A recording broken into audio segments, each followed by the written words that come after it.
We are talking about A League of Their Own. A League of Their Own, the 1989 question mark comedy classic. 90, 91-ish. Yeah, somewhere around in there. 1992. Okay. Oh, 92. Well, Oh, it's newer you were than the I thought. closest without going over. Yeah. So this movie is the true story of the what were the All-American Girls Professional Professional Baseball League.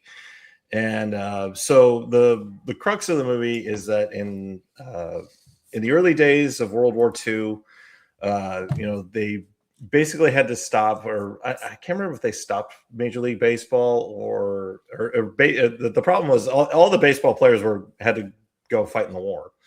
Right. It's the problem where you have a bunch of young, healthy men who, it's like you can't try to say, oh, no, I have a injury that stops me from enlisting. Yeah. While you're a professional athlete. Right, exactly. Yeah. So, and of course, the professional athletes, they're going to be in great shape. So because of that, some business owners decide to start another professional baseball league, this one with all women. And the movie basically centers around one specific baseball team, the Rockford Peaches. And it's got a great cast of actors. I mean, you have the coach of the team is played by is Tom Hanks. He's playing in the movie. His name is Jimmy Dugan, but in real life, his name was Jimmy Fox. I could see why they would change the name given the way they portray him. Yeah, exactly. Yeah. He's a drunk and a womanizer. Yep. But he is a Hall of Fame baseball player. I'll say that. He had the single season home run record for a little while before Babe Ruth broke it. Or somebody probably broke it in between those two. I'm not entirely sure. I don't really. Baseball history is not really my thing. Either way, he's in the conversation about greats. Yes, exactly. Yeah, and but he's coaching this team much to his chagrin, and of course he's really just doing it because he needs the money. But then we've got our players, and mainly the two main players that the movie kind of focuses on are Dottie Henson, who's the catcher, and she's played by Geena Davis, and then and her sister Kit, who is the pitcher, and she's played by Lori Petty, who we saw previously in Point Break. She was Keanu Reeves' love interest in that movie. She's also known as for her turn in Tank Girl, which the whole time I'm listening to her talk, I'm thinking to myself, okay, where have I heard that slightly irritating voice before? Yes. And then, of course, rounding out the cast, we've got what is her name? Oh, yeah, May. All the way May was her nickname. And she's played by Madonna. Who gets third billing over Lori Petty, which is kind of unfair because Lori is a much bigger part of this movie. Yes, yeah, but Madonna was the bigger name. Yeah. And then, of course, you also have Rosie O'Donnell playing Doris Murphy. I should probably note real quick that it was actually this movie where Rosie O'Donnell and Madonna became really good friends. And she also got to be really good friends with Penny Marshall, who was the director on the movie.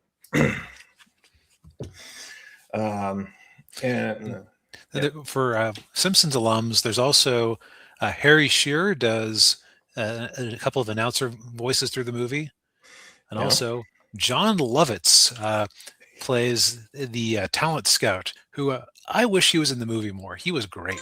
Yeah, he was. Yeah, he does that 1940s, tucking. Oh, hey. Yep. He does that really well. Yeah. Like he leans over, like leaning over somebody to look out the window of a train. Excuse me, your knees in my lap. Do you like it? Yeah. Yeah, he's chit chatting with a guy on the train, and he's telling him about his job, and he's like, "If I had my job, if I was you, I would have ended myself." God, every train ride they put me with an idiot like this, or Yeah. something like that.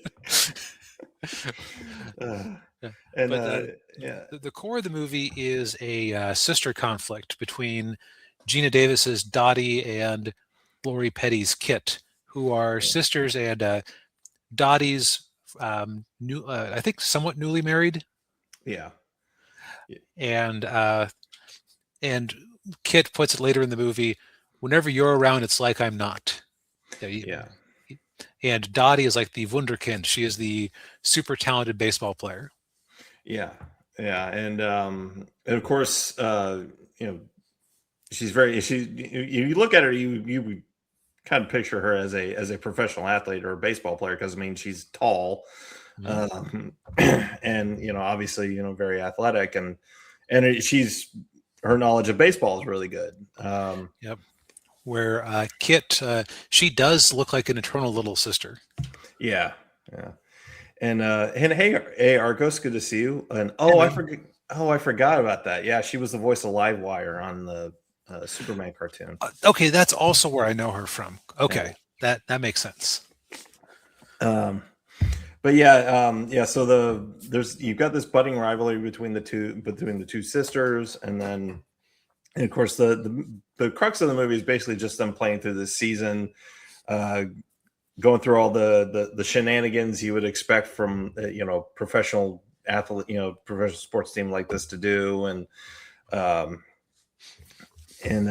course there's another subplot in there too, where the guy who was his name, Lowenstein, he is basically working behind the scenes to try to keep the league going, because the owners who started the league are basically just kind of seeing it as a one and done, because they're like, oh, the war's probably going to be over here pretty soon, and they're going to be back over, and going to start baseball. We don't need a women's league once we have the men back. That's crazy. Yeah. It's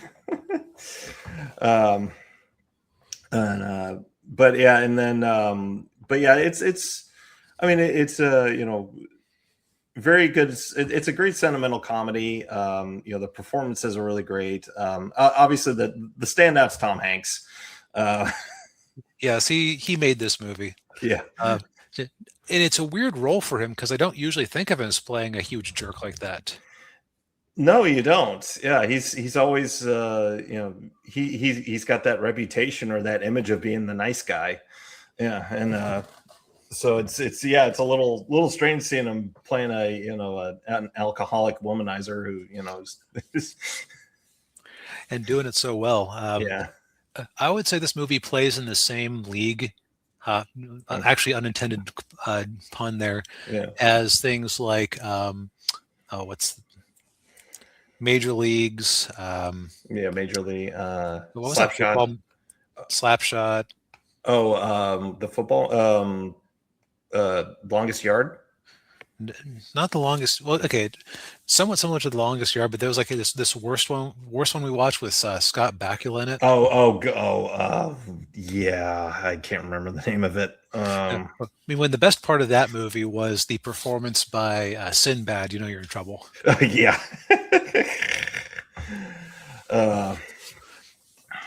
Necessary Roughness. That's it. Necessary Roughness. Okay, yeah. So it's in that same sort of not entirely family-friendly sports comedy, where you just take a gaggle of weirdos and throw them together.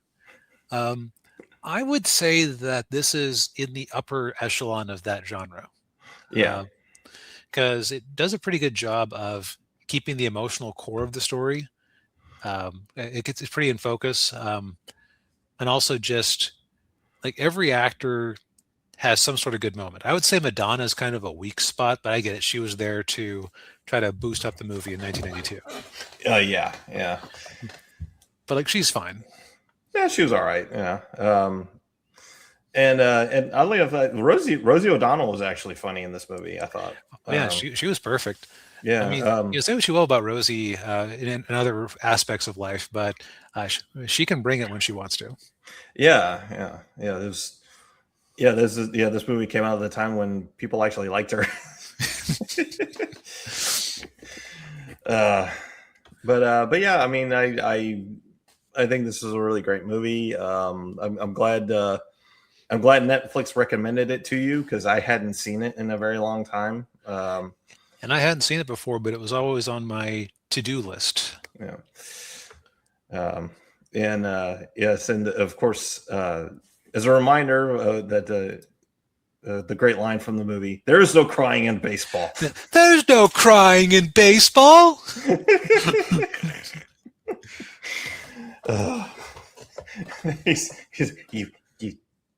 You missed the cutoff, man. We'll work on that next year.